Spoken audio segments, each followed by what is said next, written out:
السلام عليكم، ازيكم يا حبايبي؟ عاملين ايه؟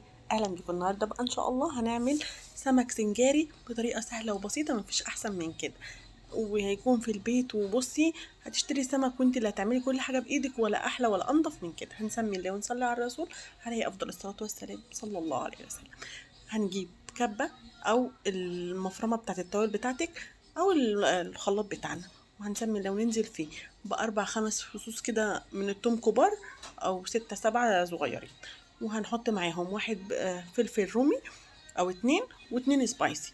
ومعاهم حبة من الكزبرة الخضرة، حبة عيدان من الكزبرة الخضرة، وليمون وخل وكمون وكزبرة وملح طبعا. دول اساسيين، ماشي. ورشة كاري كده بسيطة لو موجودة عندك، ولو عندك توابل سمك يبقى يفضل. تمام. هنضرب بقى كل المكونات ومعايا طماطمية كمان. هنضرب بقى كل المكونات بتاعتنا دي تمام خالص كده في الكبة. وبعد ما يتفرموا ناعم، ولو ما عندكيش ممكن تدقيهم في الهون عادي خالص. وبعد ما يتفرموا ناعم هنسيب التتبيله دي بقى على جنب علشان نجيبها للسمك. وهنحضر معانا الخلطه اللي هنحشي بيها القوارب بتاعه السمك بتاعتنا، او السمك السنجاري بتاعنا. عايزاه سنجاري نوع ايه؟ اي نوع يعجبك تقدري تعمليه بنفس الطريقه.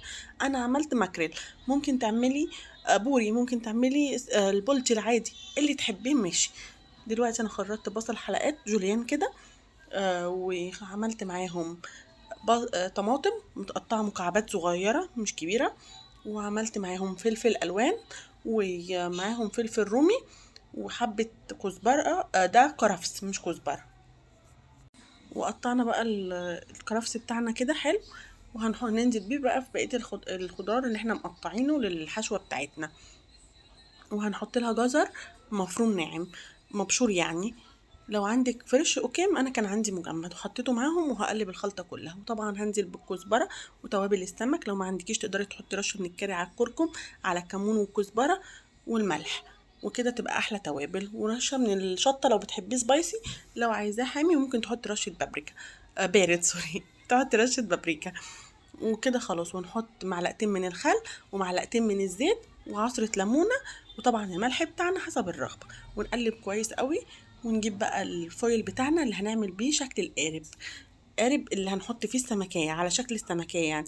ممكن انت تريحي نفسك خالص وتفرشي اللي هو الورق الحراري في قلب الألمونيوم ده، في قلب الصاج كله، وتحطي عليه السمك. بس كده افضل بصراحة، عشان تطلعي واحدة واحدة احسن ما تحطيهم كلهم وتيجي تشيليهم لوحدها. كده انا عملتها، وريتك الشكل بيتعمل بتاع القارب ازاي. بعد كده بحط في كل واحد من اللي انا هعمله رشه زيت وبفردها فيه.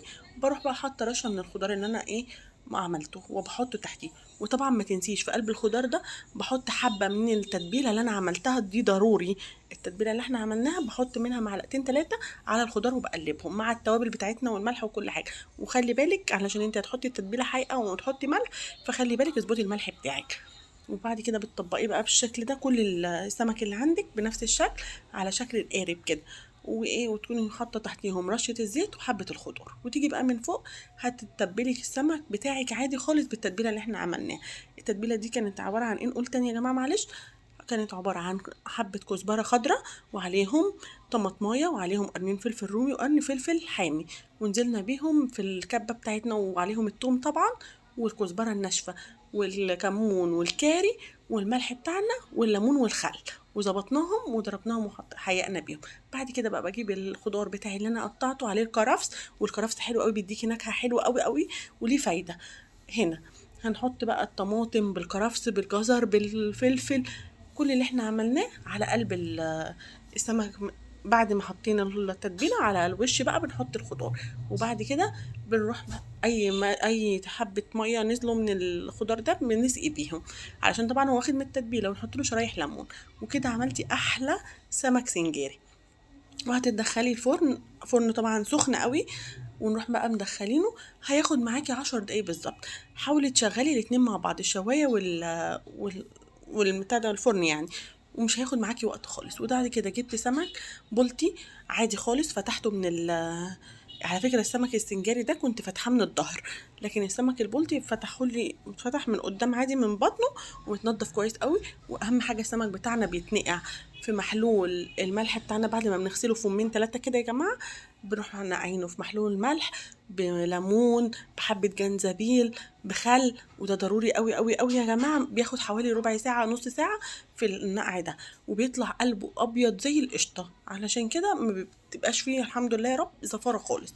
وبعد كده بقى نحيق بقى البلطي ونركنه على جنب. طب حيقنا البلطي بايه؟ بالتتبيله اللي احنا عملناها في قلب الكبه اللي فاض من السمك السنجاري، حيقنا بيه البلطي. والبلطي بتاعنا بفتحه فتحتين من على الوش ده والوش ده في القلب، يعني في بعد من بره كده، واروح ايه متبلاهم كويس برضو من بره ومن جوه، وبركنه ياخد في التتبيله. وبعد كده عملنا طبق سلطه محترم مكون من كل الالوان الحلوه اللي احنا بنحبها، الفلفل احمر وفلفل اخضر فلفل اصفر، كل الفلفلات بتاعتنا، وعليهم طماطميتين، وعليهم بصل، وعليهم خضرة. والخضرة ضروري في السلطة دي، حلوة قوي.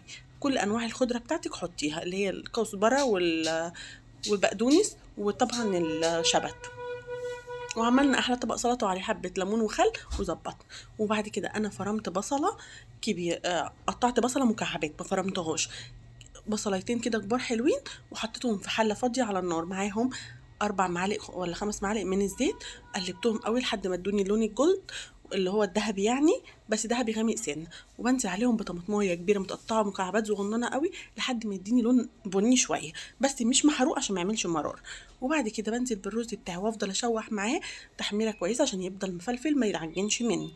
واروح حاطه له الملح بتاعه وحبه من الكمون، واهم حاجه الكمون ماشي معايا في كل حاجه علشان دي سمك. واروح ساقياه ميه سخنه بتغلي ومعاهم مكعب ماجي وحبه ملح، مفيش اسهل من كده. عندك جمبري بقى تقدري تحطي حبه جمبري على الوش، او في قلب التتبيله بتاعتك كده اللي البصلايه تحطي حبه الجمبري وتنزلي بالرز زي ما انت حابه، ويطلع معاكي احلى رز. اول ما الرز يغلي ويبتدي يتشرب معاكي بوطي عليه خالص وخلي عيني عليه. وبعد كده كملنا طبق السلطه الحلو بتاعنا بالطماطم والخس، دول اللي كانوا ناقصين. وخلاص كده عملنا احلى طبق سلطه، ومعاهم بعمل حبه طحينه حلوين برضو، علشان تبقى كل اكلة السمك مكونة من كل الحاجات اللي ايه اللي بتبقى موجودة في المطاعم وكده. انت عملتي احلى عزومة سمك مثلا، احلى طبق، احلى غدوة سمك للموجودين في البيت طبعا، وموفره لهم كل حاجة. وبعد كده هجيب دقيق، طبق فيه دقيق فيه رشة ملح صغنونة جدا علشان نخلي بالنا من الملح، وعليهم رشة كمون ورشة كزبر. وبروح متبلة فيه معفرة فيه السمك بتاعي، يعني بديله تعفير الدقيق من الناحية دي ومن الناحية دي ويكون قوي يعني. وبعد كده بجيب طبق فيه ميه ساقعه كده بنزل فيه السمكيه من على الوشين، وارجع تاني احطه في الدقيق. وبعد كده احطه في الطاسه فيها زيت غزير ويكون سخن، واقلي السمك بتاعي. وكده عملت احلى عزومه سمك او احلى اكله سمك تحبيها. وبصي كل المكونات بتاعتنا الوانها جميله وبتشد، وفي نفس الوقت نظافه مفيش ريحه زفاره خالص، وكل الحاجات دي موجوده في البيت. بصي يا رب تكون الطريقه عجبتك وتكون سهله بالنسبه لك، وتكون قدرت اوصل لك المعلومه والفكره. والرز بتاعي مفلفل وجنبيهم حبه جرجير، مفيش احلى من كده. وطبعا ما ننساش العيش. وانتي بتقلي السمك حطي في الزيت شريحتين ليمون، ده ضروري عشان ما يعملكيش ريحه زفار. وتاني حاجه انا عايزه اقول لك ما تنسينيش في اللايك والشير وفعلي الجرس واشتركي في القناه، هيجيلك كل جديد ان شاء الله.